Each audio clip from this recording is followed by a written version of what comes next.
손의 위력은 크다라는 제목으로 말씀드리겠습니다. 여러분, 우리의 세상과 신앙의 영역이 얼마나 다른가, 우리의 세상에 살아가는 우리의 삶의 방식과 또 신앙의 길의 방식이 너무 다르다는 거죠. 여러분, 이 세상 안에 거대하게 흐르는 정신 중에 하나가 뭐냐면 문화라고 그럴 수도 있고 정신이라고 할 수도 있고 태도라고 할 수도 있고 세계관이라고 말할 수도 있는데, 그게 뭐냐? 교만함이에요. 교만함. 이 세상의 모든 문화 안에는 뭐가 있어요? 교만이 있어. 교만. 뭐 문명 안에도 있고 문화 안에도 있고 종교 안에도 있고 모든 영역, 인간의 심성 안에도 있고, 그 안에 그건 뭐죠? 전부 다 높아지려고 하는 겁니다. 높아지려고. 바벨탑부터 보죠, 그죠? 바벨탑 같은데 높아지고자. 가인과 아벨도 마찬가지죠, 여러분. 하나님이 아벨의 제사를 받으시고 나니까 가인이, 그죠? 자기 동생과 비교하잖아. 더 높아지고자 하는 마음이 있는 거예요. 그래서 죽이는 거죠. 자기에게 피해를 입히는 것 같은 피해의식이 있으니까 죽여버리는 거예요. 그러니까 우리 이 사회 안에, 인간의 심리 안에, 관계 안에, 모든 문화 안에 뭐가 있느냐? 교만함이 있어요. 그래서 이 세상으로 가면 전부 다 인간의 자랑이 넘치고 있어. 그 자랑거리를 만들어내는 거죠. 그걸 성공이라고 얘기해요. 점점 자기를 더 포장하고, 뭐 이력서를 내거나 뭐 전부 다 포장이죠, 그죠? 많이 자기를 부풀리는 거예요. 예, 그게 자아도취가 되고, 심하면 과대망상이 되고, 그죠? 강해 보여야 되는 거죠. 겸손해 보인다는 것은 세상에서는 원하지 않는 모습이죠. 겸손은 왠지 약해 보이잖아요. 허약해 보이는. 오늘 현대 문화 안에는 자만심이 가득하여 있어요. 심지어 종교들 안에도 자만심이 가득해요. 우리가 믿는 신이 최고다, 이런 우쭐거림, 그죠? 우쭐거림. 우리의 문화 안에 이런 것들이, 이런 문화 속에서 살아가는 우리가 어떻게 살아야 될까? 그리스도인들이 성경에서 우리가 이제 답을 찾는 거죠. 오늘 본문에 보니까 젊은 자들아 이렇게 시작하죠. 젊은 자들아. 여기 젊은 자들은 1차적으로 나이가 젊은 사람, 그러나 아직 영적으로 자라가지 않은 단계에 있는 사람들에게도 적용될 수 있는 말씀입니다. 여러분, 젊다는 말은 뭐죠? 가능성이 많은 거죠. 굉장히 도전적이고 자신감이 넘칩니다.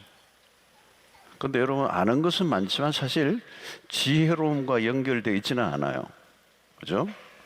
경험을 하긴 했지만 아직 완전히 자신의 것으로 소화된 게 아니에요. 젊은 날에는. 모든 게 시험 중인 거죠. 그죠? 젊은 날에는 모든 게 시험 중인, 테스트 중에 있는 거예요. 내가 경험한 것이 완전하지 않아. 그죠? 그래서 베드로의 첫 마디가 뭐죠? 젊은 자들아 이와 같이 장로들에게 순종하고, 이렇게 얘기해요. 오베디언스, 순종을 얘기하는 거예요. 왜? 내가 아직 준비되지 않았다는 거죠. 그래서 이미 경험한 장로들에게 순종하라는 거예요. 그러니까 젊은 자들이 가장 요구되는 것 중에 하나는 뭐냐? 권위 아래에 있는 훈련이라는 거예요. 예. 그래서 첫 마디가 그게 뭐 권위 아래 훈련받는 게 막 순종이라는 거죠. 자, 세상에 가득한 이 지배의 원리는 뭐죠? 불순종입니다. 예스보다 노예요. 반항적인 문화. 그래서 세상 안으로 들어가면 전부 다 무슨 문화예요? 당자 문명입니다. 거스르는 문화예요. 자기의 길을 고집하는 거죠. 여러분, 이게 노하는 게 뭐예요? 이게 원죄로부터 온 겁니다. 네, 원죄로부터 온 거예요. 우리 안에 불순종의 칩이 들어있는 거예요. 에덴에서부터 인류의 유전자 안에 불순종이 들어있는 거예요. 이 불순종의 죄성이 인간의 삶을 파괴하는 겁니다. 그래서 베드로는 영적 성장을 위해 젊은 사람들이 순종을 명령합니다. 자, 이러면 이 청년의 때 이 자신감, 그죠? 이 자신감이 넘치니까 남의 말을 잘 안 들으려고 하는 거예요. 그리고 내가 가진 지식이나 경험을 절대화하는 겁니다. 자, 여러분, 우리가 신앙의 입문 과정에서 제일 첫 번째 있어야 될 통과의 과목이 뭐냐면 순종입니다. 우리 많이 들어죠, 그죠? 이 순종은 자동차로 말하면 시동을 거는 것과 똑같아요. 시동이 안 걸리면 뭐 1단, 2단, 3단 넣어봐야 아무 소용없어요. 순종이 신앙의 길의 첫 번째 관문입니다. 그래서 신앙생활에 지배적 원리가 있다. 그건 순종이죠.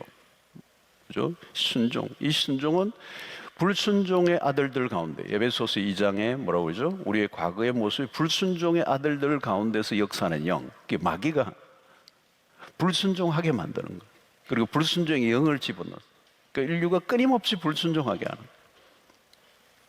근데 이 사람들을 순종의 길로 가게 하는 훈련의 첫 단계가 창세기 12장의 아브라함이거든요. 순종하게 오는 거예요. 갈 바를 알지 못하는 그 아브라함에게 가라고 말씀하시는, 어디로 가야 될지 모르는데 순종하는 거죠. 여러분, 이스라엘 광야 훈련을 보십시오. 광야 훈련은 순종 훈련이에요. 순종 훈련입니다. 가나안 정복의 첫 번째가 뭐죠? 여리고성입니다. 자, 여러분, 여리고성의 작전이 뭐죠? 매일 한 바퀴 돌라는 거예요. 아무 말 하지 말고, 둘레지 말고. 이건 무슨 작전이, 그런 작전이 있습니까? 싸워야 되는데 싸우지는 않고 그냥 돌기만 하라는 거예요. 이게 뭐냐면 딱 하나예요. 순종하라는 거예요. 한마디도 하지 말고 돌라는 훈련이에요. 무조건 돌아라는 거예요. 돌기만 하라는 거예요. 돌면 된다는 거예요. 근데 이스라엘 백성들이 도는 게 참 쉽지 않아요. 이게 머리가 있는데 자꾸 하루에 한 바퀴 돌라니까 진짜 돌겠어요. 그죠? 그 안에 뭐가 있어요? 순종밖에 없어요. 근데 여러분, 이 순종의 훈련 안에 오늘 뭐가 들어있느냐 하면, 이 순종의 훈련 안에 뭐가 들어있느냐 하면 그 안에 겸손함이 있는 거예요. 이런 무엇이 사람들로 하여금 불순종하게 하는 것입니까? 불순종 안에 교만이 있는 거예요. 근데 이 교만의 거대한 장벽을 뛰어넘어야 우리는 말씀의 세계로 가고 신앙의 세계로 가고 영의 세계로 들어가는 거예요. 근데 이 교만이 가로막고 있는 장벽을 넘어야 되는데 이게 안 되는 거예요. 이게 영의 세계로 못 가는 거예요. 근데 이게 쉽지 않은 장벽이에요. 여기에서 무너진다. 그래서 여러분, 겸손함 안에서 순종이 탄생되고 교만에서 불순종이 태어나는 거예요. 불순종을 낳는 교만은 도덕적인 문제가 아닙니다, 여러분. 교만은요, 매너의 문제가 아니에요. 교만은요, 영적인 문제예요. 하나님과의 관계에 긴밀히 연결되어 있는 교만이에요. 그래서 하나님이 성경 전반에 걸쳐서 교만을 굉장히 엄격하게 다루세요. 가볍게 다루지 않으세요. 그러니까 여러분, 오늘 설교는 내용은 아주 간단하고 분명해요. 그런데 이게 오늘 여러분들의 인생을 관통하는 그냥 뻥 뚫리는 메시지가 되기를 축원합니다. 자, 오늘 여러분 55절을 보세요. 5절. 어떤 표를? 하나님은 교만한 자를 대적하신다는 거. 여러분, 이게 굉장한 얘기잖아요. 교만한 자를 누가 대적한다고? 하나님이 대적하신다. 그러니까 이 말은요, 간단해요. 교만하면요, 끝이에요. 끝. 길이 없어, 길이. 하나님이 대적한다는데, 누가 당해요? 하나님을 누가 당합니까? 아주 섬뜩한 메시지죠. 원수 취급하겠다는 거예요. 상관없다는 거예요. 넌 나와 상관없는 정도가 내가 너를 대적하겠다는 거예요. 여러분, 이게 가볍게 들으면 안 돼요. 교만은 용납할 수 없다는 거예요. 일종의 선전포고 같아요. 야, 근데 이게 좀 겁나죠, 그죠? 설교 초반에. 하나님이 대적하신다는 거예요. 근데 여러분, 우리가 교만하잖아요. 그렇죠? 하나님은 교만에 대해서 강경하세요. 근데 여러분, 사실 교만의 배후에는 누가 있는지 아세요? 마귀가 있어요. 인류의 최초의 마귀가, 그죠? 하나님의 자리를 넘보게 하는 그 교만의 마음을 심어준 거예요. 자, 여러분, 야고보 5장 6절도 이 야고보 선생도 비슷한 얘기를 했어요. 이 베드로와 같은 얘기예요. 5장 6절 보면, 그러나 더욱 큰 은혜를 주시나니 그러므로 일렀을 때 하나님이 교만한 자를 물리치시고 겸손한 자에게는 은혜를 주신다 하였느니라. 야고보 선생도 똑같은 얘기를 했어요. 하나님은 교만한 자를 물리치신다는 거예요. 물리치신다는 거예요. 이런 성경 안에 입증된 인물들이 얼마나 많습니까? 나라들은 사울이에요. 사울 왕이 처음에는 겸손한 왕이었습니다. 이스라엘의 1대 왕 사울 겸손하게 시작했어요. 근데 어느 순간부터 교만하기 시작합니다. 비참하게 무너집니다. 여러분, 교만은 영적 분별력을 잃어버리게 합니다. 그때 하나님의 음성이 귀에 들어오지 않아요. 하나님의 음성이 안 들어와요. 갈 때까지 간 거예요. 여러분, 교만은 다양한 얼굴로 나타납니다. 교만은 다양한 얼굴을 가지고 있어요. 우월감으로 나타납니다. 우월감. 여러분, 우리 안에 우월감이 있죠, 그죠? 우월감 다루셔야 돼요. 그대로 두면 안 돼요. 열등감, 그것도 교만에서 나온 거예요. 거역, 불순종, 인정욕구, 자랑, 불평, 자기 합리화, 이 다 교만에서 나온 거예요. 그러니까 어떻게 보면 모든 죄의 뿌리가 교만입니다. 문제는 교만은 깊은 내면 안에서 일어나는 거예요. 스스로 알아차리지 못하는 것입니다. 여러분, 교만이 가지는 특성이에요. 교만하면 내가 나를 못 본다는 겁니다. 교만은 무지를 다해요. 자신에 대해서 눈이 가려져 버립니다. 이 자신에게 펼쳐진 현실에 착각을 일으키는 겁니다. 그 현실을 정확하게 파악을 못해요. 그러니까 교만하면 판단과 분별력이 약화되는 것입니다.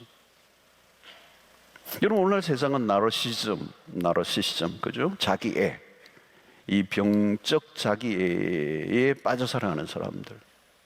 오늘 뭐 시대예요? 자기 과시의 시대들. 이 인간의 야망은 자신감을 북돋아주는 곳으로 자꾸 가는 거죠, 그죠? 나를 지켜 세워주는 곳을 좋아해요, 그죠? 그래서 교만은 스스로의 삶을 망가뜨리는 것입니다. 다른 사람 때문에 망가진 게 아니에요. 교만은 스스로를 무너뜨린다는 거예요. 그래서 여러분, 잠언서에 특별히 지혜 쓰인 이 잠언서에 교만에 대한 메시지가 굉장히 많이 있어요. 잠언 16장 18절 대표적인 말씀이죠. 교만은 패망의 선봉이요, 그만한 마음은 넘어짐의 앞잡이니라. 여러분, 교만은 패망의 선봉이라는 말은 뭐냐면 교만하면 그냥 넘어진다. 패망이 기다리고 있다는 거예요. 여러분, 교만한 사람과 싸워 이기려고 하지 마십시오. 그것은 미련한 아닙니다. 교만한 자는 그냥 망하는 거죠. 오래 가지 않아요. 여러분, 자신이 누구인지 모르니까 잘 모를 때 자기 과신을 하는 거예요. 무식하면 교만해지는 거예요. 예, 막 교만해지는 거예요. 여러분, 왜 겸손해야 합니까? 오늘 6절에 보니까 이런 말씀입니다. 하나님의 능하신 손 아래에서 겸손하라는 거예요. 그러니까 누가 겸손하냐면 하나님의 능력을 경험하면 겸손해요. 하나님의 능하신 손을 경험한 사람들은 저절로 겸손해지는 거예요. 여러분, 성경을 보면서 우리가 눈여겨보아야 하는 것은 하나님의 능하신 손입니다. 우리는 하나님의 능하신 손 아래에서 살아가는 거예요. 우리는 능하지 않아. 우리는 약해요. 우리는 한계를 가지고 있어요. 여러분, 고난이 왜 필요합니까? 자신을 믿는 자신감을 무너뜨리는 시간이에요. 여러분, 인생이 얼마나 고난이 투성입니까? 고난의 인생이죠. 우리 인생에 고난이 없는 사람이 어디 있습니까? 근데 그 고난이 우리의 자신감을 다 무너뜨리는 거예요. 소위 광야학교예요, 광야학교. 여러분, 모세가 지나친 자신감으로 민족을 구하겠다고 나설 때 얼마나 충만합니까? 자신이 무엇인가를 할 수 있을 것처럼 착각해서 그런 어림도 없는 일이에요. 결국 40년간 광야 수업을 받잖아요. 특수훈련이요, 40년 동안. 어떻게 40년이나 필요할까 생각이 되잖아요, 여러분. 가끔 그런 게 하나님 좀 한 10년이라도 하면 될 텐데 40년 후에 하나님 불러세요. 이게 교만이, 자신감이 안 죽는 거예요, 안 죽는 거.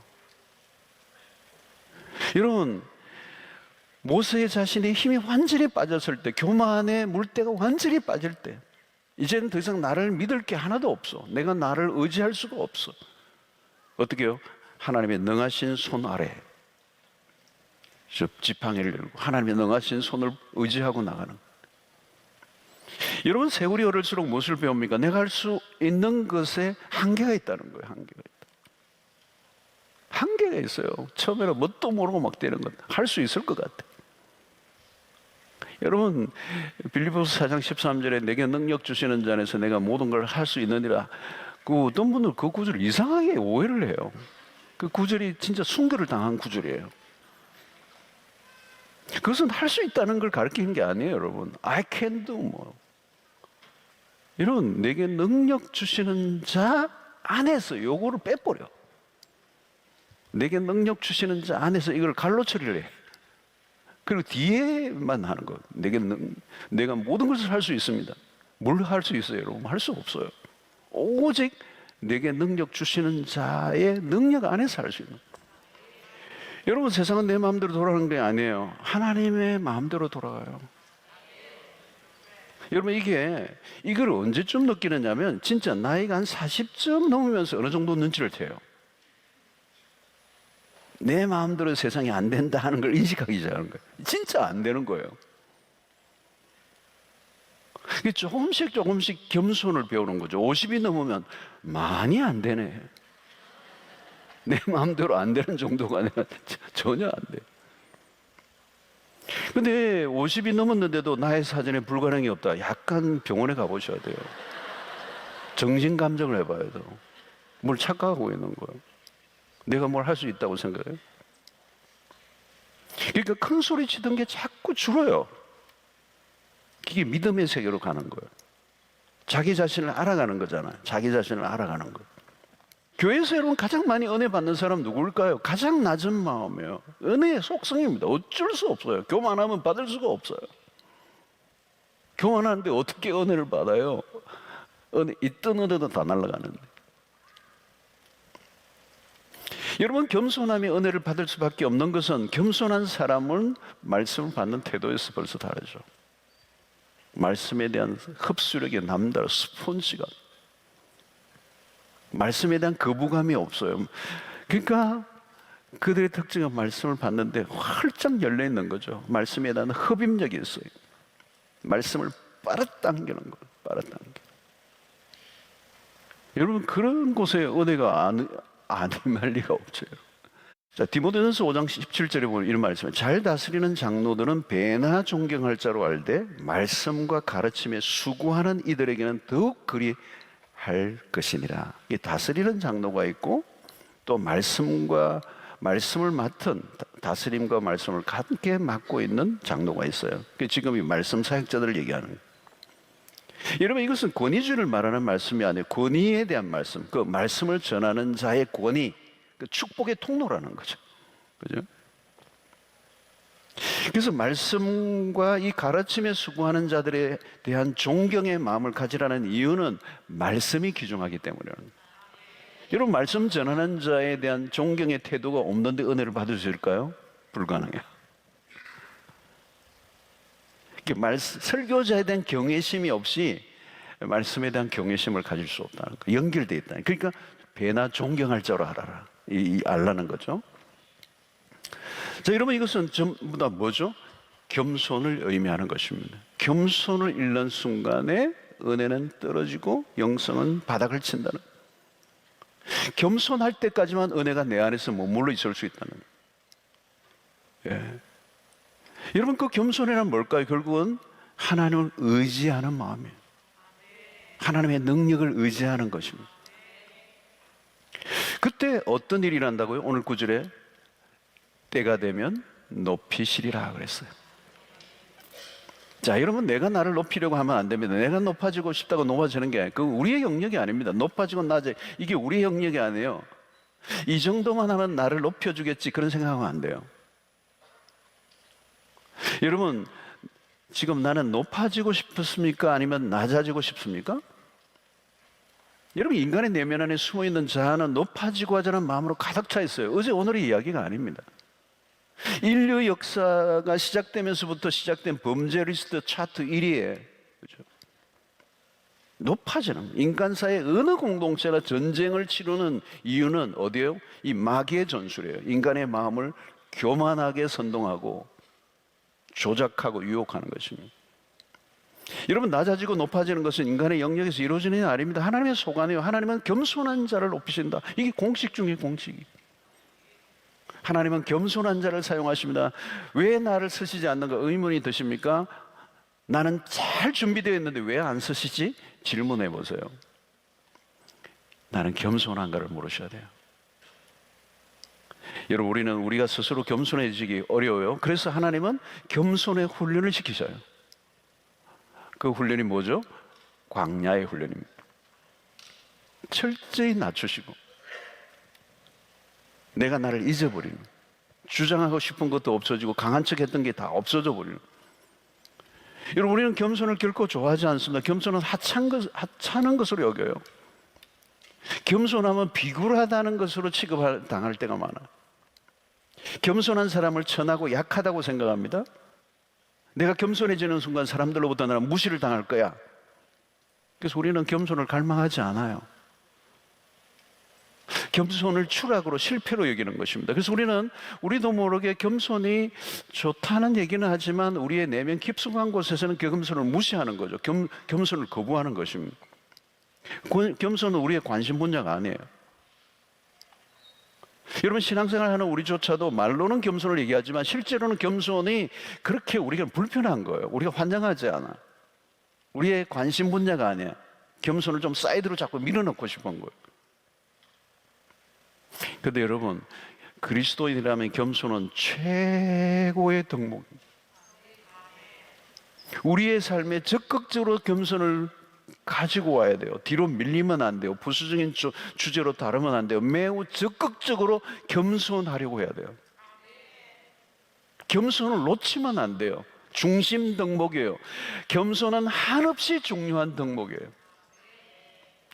그리스도인이라면 겸손해야 된다. 이 겸손으로부터 모든 게 흘러나오기 때문에. 겸손을 잃어버리면 많은 걸 잃어버려요. 겸손을 통하여 교만을 무너뜨려야 하나님의 축복의 물구가 터지는 거예요. 그럼 오늘 6절에 겸손하라, 때가 되면 너희를 높이시리라. 누가 높이신다는 거예요? 하나님이에요. 여러분, 내가 높아지려고 해서 높아지는 게 아니에요. 그러니까 높아지고 낮아지는 모든 주도권은 하나님이 쥐고 계신다. 이것에 대한 분명한 확신을 가지고 있어야 됩니다. 그래서 여러분, 하나님이 하신다는 데에 대한 믿음을 가지고 있으면 평안해요. 뭐 내가 올라가든 내려가든 상관없어요.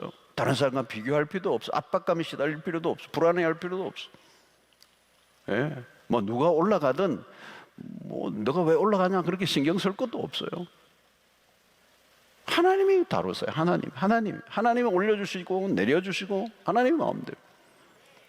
사무엘상 2장 7절 보세요. 여호와는 가난하게도 하시고 부하게도 하시고 낮추기도 하시고 높이기도 하시는도다.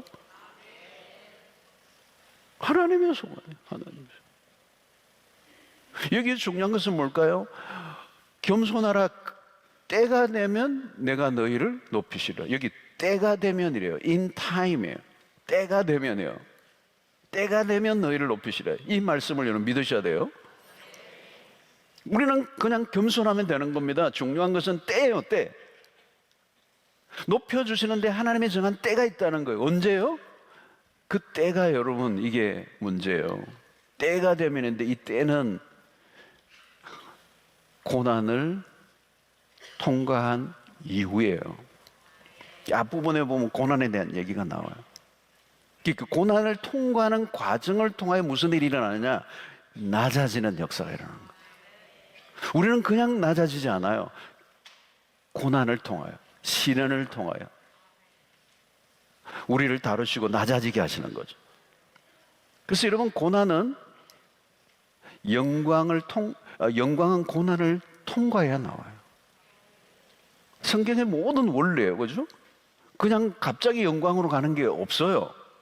고난을 통과해서 영광으로 가는 거예요.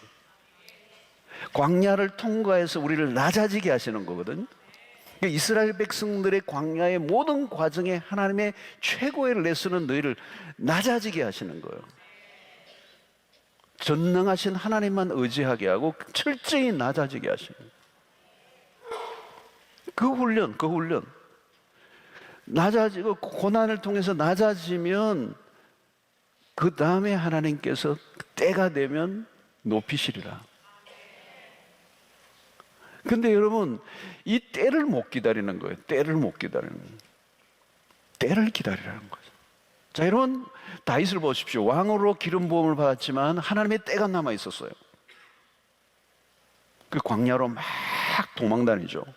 얼마나 많은 고생을 합니까? 그죠? 광야에서 그냥 얼마나 방황을, 힘든 시간을 보내요. 기다리는 거죠, 기다리는 거.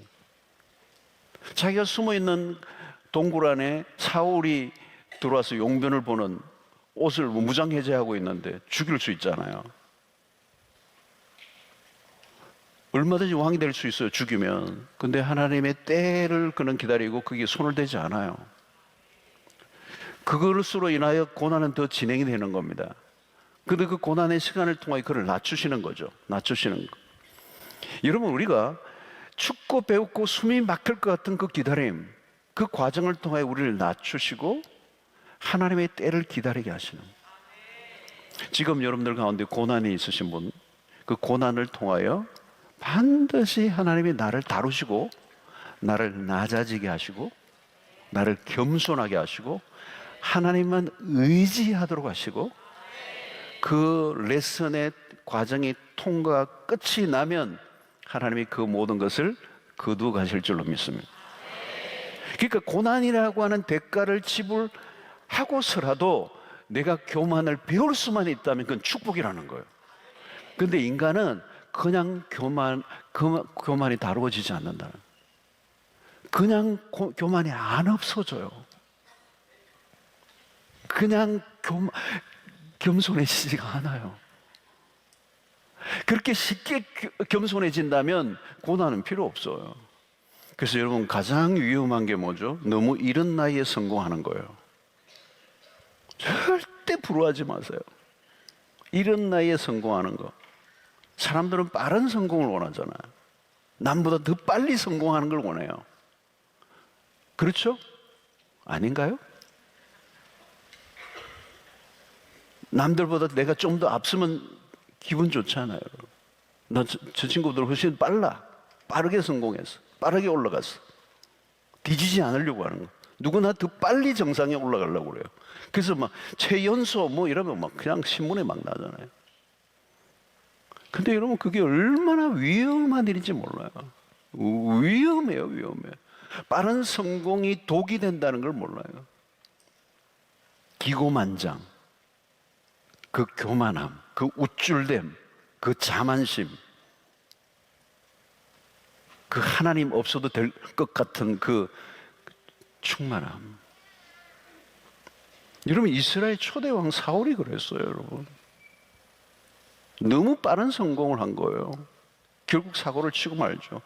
고난 때문에 사고사를 당해요.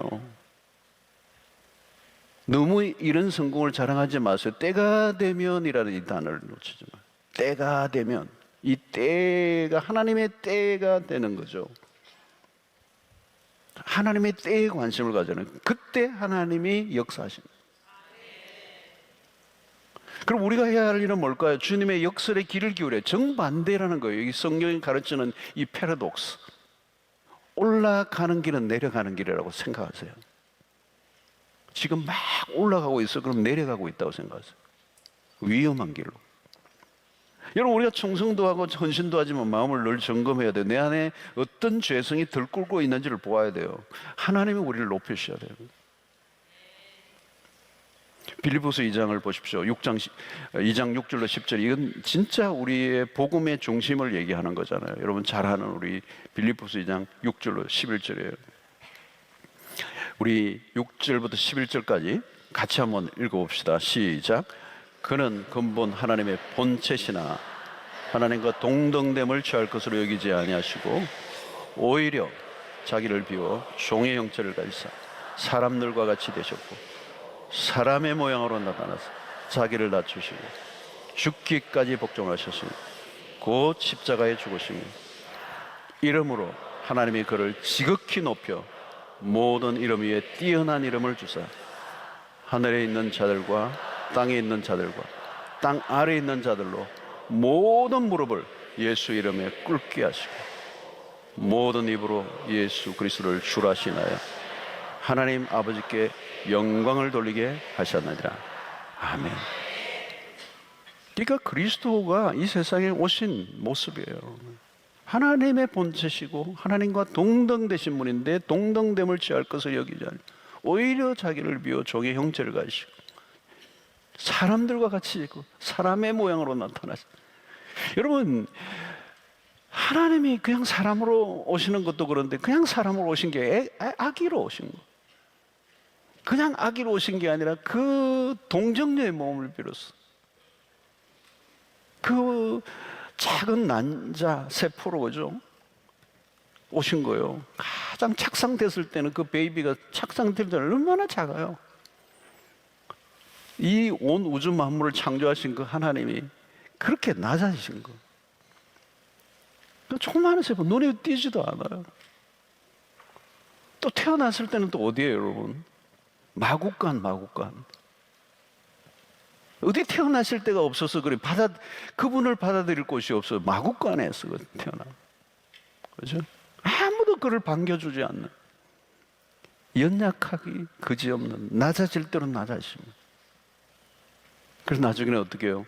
십자가의 죄인으로 그죠? 여러분, 거기에서 무슨 높아지고자 하는 형체를 찾아볼 길이 없어요.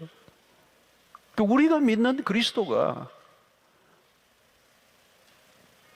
그분에게서 어떤 세상의 화려함과 영광이 보이지 않아요.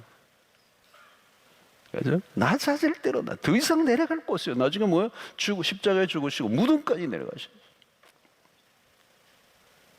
그게 복음이고 십자가고 그리스도고 우리가 믿는, 우리가 따라가야 할 길. 그죠?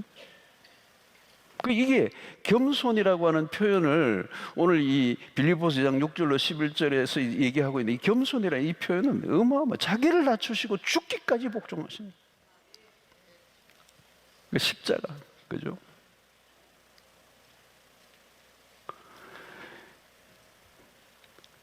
그러니까 겸손이라는 말의 표현을 우리가 사실 어떻게 우리가 우리에게 참 겸손의 표현을 쓴다는 게 그건 너무 안 맞는 거예요. 그리스도의 이 겸손을 자기 비하를 우리가 본다면 그죠? 근데 여러분 오늘 이 6절로 11절의 말씀은 죽기까지 복종하셨고 십자가에 죽으심으로 이름으로 하나님이 그를 지극히 높여 모든 이름 위에 뛰어난 이름을 주사 그죠? 모든 만물이 그분의 이름 앞에 무릎 꿇게 하시고 모든 입으로 예수 그리스도를 주라 신하며 하나님께 영광을 돌리기 이 위대한 반전 때가 되면 높이시리라. 여러분 하나님이 높여주시는 자를 다른 사람이 흔들 수 없습니다. 자기가 올라간 사람은 늘 불안해요. 밑에서 흔드는 사람이 한두 명이 아니에요. 여러분 평안 날이 없죠. 그러나 여러분 겸손한 자는 복됩니다. 하나님이 복을 주십니다. 겸손한 사람 주변에 사람들이 몰려요. 사람들은 겸손한 사람을 좋아해요. 여러분 관계가 뒤틀리는 건요 다 교만해서 그래요. 겸손해 보세요. 사람이 붙어요. 그냥. 교만한 사람을 누가 좋아하겠어요, 여러분? 누가 좋아하겠어요?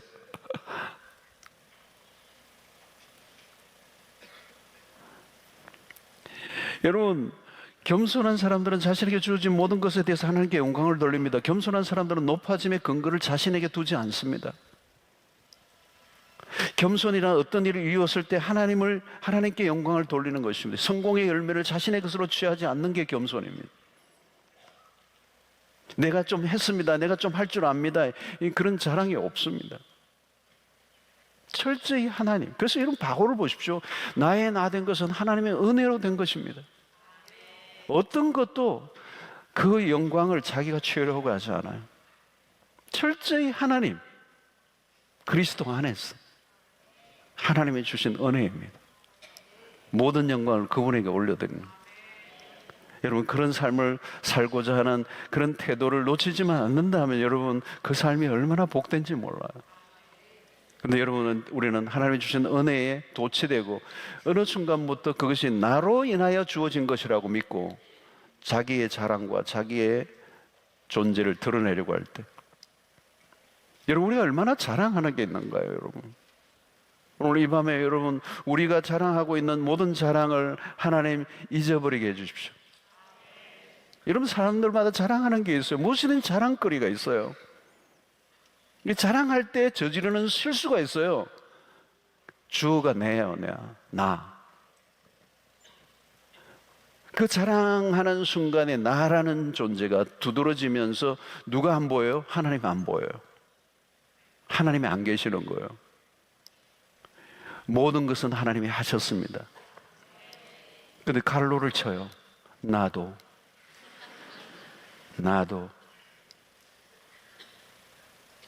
여러분, 자세히 보십시오. 어떤 일이든 이루어지는 과정을 보세요. 하나님이 하셔야 합니다. 내가 그 일을 이뤘다고요? 아니요. 하나님이 지혜를 주신 거예요. 그 지혜가 어디로부터 온 것입니까? 그 열정이 어디로부터 온 것입니까? 그 능력이 어디로부터 온 것이죠? 그 기회를 누가 주신 거죠, 여러분? 위기의 순간에 이길 힘을 누가 주셨어요, 여러분? 나에게서 나온 게 아무것도 없어요. 자랑할 게 없어요.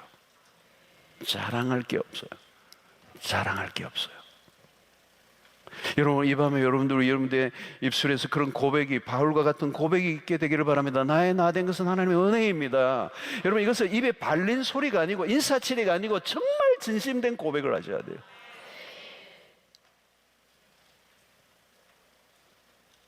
여러분, 하나님의 영광을 넘보지 않아야 합니다. 모든 영광을 그분에게 돌려야 하는 거죠.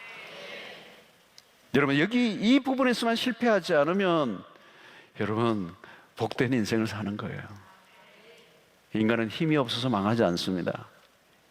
기업이든 국가든 모두가 교만해서 망하는 거예요. 여러분, 겸손하면 삽니다. 겸손은 약함이 아니에요. 반대입니다. 겸손이 힘이에요. 교만함이 힘이 있어 보여요. 그러나 아니에요. 교만은 허풍이에요. 빈 껍데기예요. 속이 비어 있다는 증거. 왜 교만한가요? 내 안에 아무것도 없다는 얘기예요. 여러분, 근데 세상은 교만으로 가득 차 있습니다. 여러분, 하나님의 손에 자신의 인생을 맡긴 삶은 겸손할 수밖에 없습니다. 여러분, 겸손하면 대부분의 문제가 해결돼요. 겸손한 순간부터 하나님이 책임져서요. 주님이 하십니다. 주님이 하셨습니다. 주님이 하실 것입니다. 그래야 여러분, 그분이 우리를 돌보시는 거죠. 여러분, 영광으로 가는 코스, 트랙을 아십니까? 예수께서 가신 길이에요. 인간으로 오신 예수, 아기로 오신 예수, 종의 모습으로 오신 예수, 어린 나귀를 타신 예수, 제자들의 발을 씻어주신 예수, 십자가에 죽으신 예수. 처음부터 끝까지 주님은 겸손의 옷을 입으셨다. 바로 그 주님이 가셨던 길만 따라간다면 힘들지만 반드시 하나님이 우리의 삶을 축복하시는 거죠. 누가 나를 무시한다고 억울해하지 마세요. 나를 깔본다고 자존심 상해하지 마세요. 누가 나보다 잘난 척한다고 화내지 마세요. 그냥 나는 주님의 길을 걸어가면 되는 거예요. 주님이 나에게 보여주신 그 길이 겸손의 길이기 때문에. 겸손하세요. 그러면 순종을 할 수 있는 거죠. 그것에 하나님의 약속하는 성경에 나오는 모든 축복이 거기에 몰려든다는 거예요. 교만이 우리의 모든 축복을 가로막고 있기 때문에, 교만은 패망의 선목이기 때문에, 그 교만 때문에 잃어버린 게 너무 많기 때문에, 교만이 인류의 모든 하나님의 축복을 다 걷어가게 만든 요소였기 때문에, 다시 그 교만을 이 겸손으로 맞서 몰아낼 때 하늘의 비밀이 겸손한 삶에게 하늘의 축복들이 쏟아지게 될 것입니다. 겸손한 만큼 삶이 풍성해지는 것.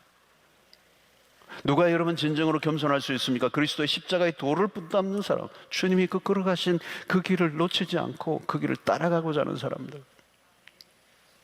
여러분, 가장 강력한 삶은 겸손의 길을 선택한 사람이, 가장 견고한 삶은 여러분 이 겸손의 길을 갖고 있는 사람이죠. 겸손을 붙들고 살아가 보세요. 최고의 훈련은 겸손이에요. 여러분, 섬길 일이 있으면요, 섬기세요.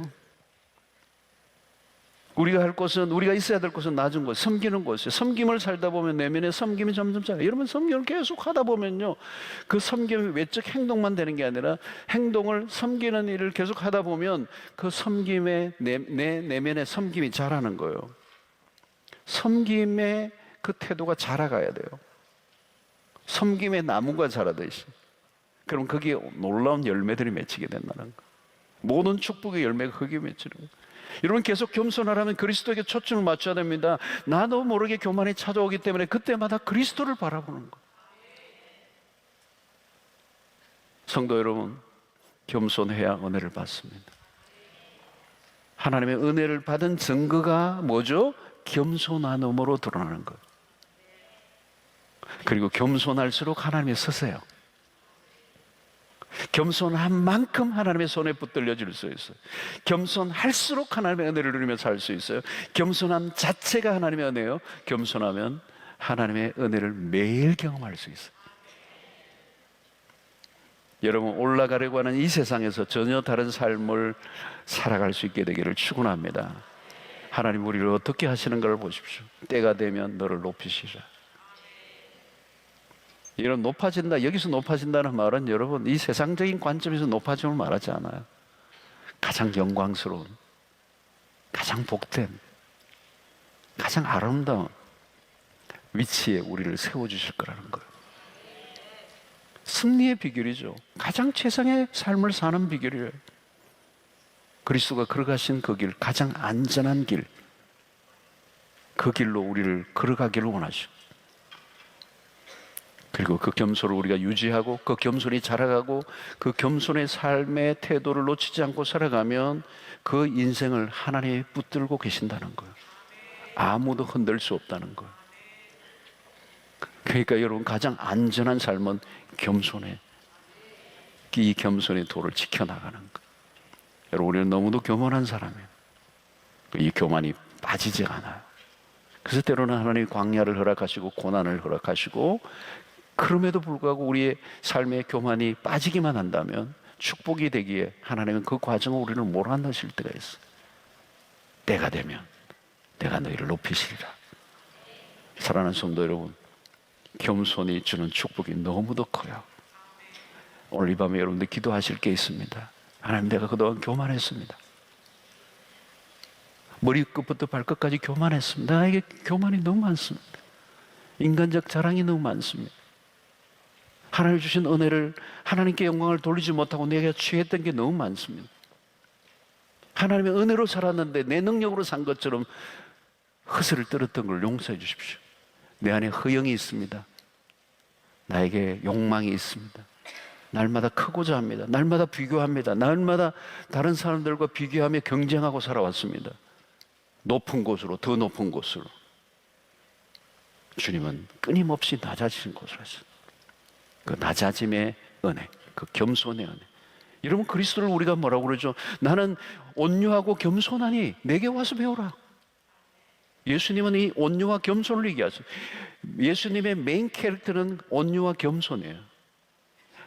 겸손과 온유는 붙어 있는 거예요. 따로 떨어져 있지 않아요. 온유한 사람은 겸손해요. 겸손한 사람은 온유해요. 온유한 자는 어떤 사람이죠? 팔복에서 뭐래? 온유한 자는 복이 있나니 하나님의 나라가 저들의 것이라고 그래요. 온유와 겸손은 붙어 있는 거예요. 형제예요. 메인 캐릭터가 겸손해요. 인류의 아담이 교만했다면, 그 교만이 우리를 저주를 가져오겠다면 겸손은 그 모든 저주를 걷어내고 하나님의 축복이 본물처럼 터지게 만드는 최고의 원리예요. 그런데 겸손이 쉽지 않다는 거예요. 십자가를 통과해야 돼요. 자아가 죽어야 돼요. 끊임없이 종의 훈련을 하셔야 돼요. 제가 지난주에 종의 원리를 말씀했어요. 이 종의 삶을 사는 거. 주님이 말씀하시면 기꺼이 내가 무릎을 꿇겠습니다. 여러분, 나보다 나이 적은 사람의 말이라도 들을 수 있는 용기를 가지십시오. 나보다 직급이 낮은 사람의 말이라도 순종할 태도를 가져보십시오. 그리고 어디든지 종의 원리를 가지고, 수건을 가지고 다른 사람을 섬길 준비를 하죠. 낮은 곳으로 내려가고자 하는 마음을 가진다면, 모세가 광야에 40년 동안 완전히 종이 되었어요. 양떼를 치는 목동으로서 그의 자존심과 모든 게 다 떨어져 버렸을 때, 나는 말도 할 줄 모른다라고 하는 철저히 낮아진 자로 있을 때 하나님이 그를 부르세요. 사랑하는 성도 여러분, 우리의 인생의 최고의 최상의 삶의 길이 겸손에 있다는 사실, 이 겸손을 내 삶에 붙잡고 제일 중심의 덕목으로 알고 그리스도의 십자가를 따라가는 온전한 제자의 삶을 살아가셔서 하나님의 은혜가 폭물처럼 터지고 하나님의 축복이 그 겸손이라고 하는 문을 통하여 여러분들에게 부어주시고 또 부어주시고 때가 되면 높아주시는 가장 아름답고 가장 풍성하고 가장 넘치는 은혜를 누리시는 축복이 여러분들에게 있게 되기를 주의 이름으로 축원합니다.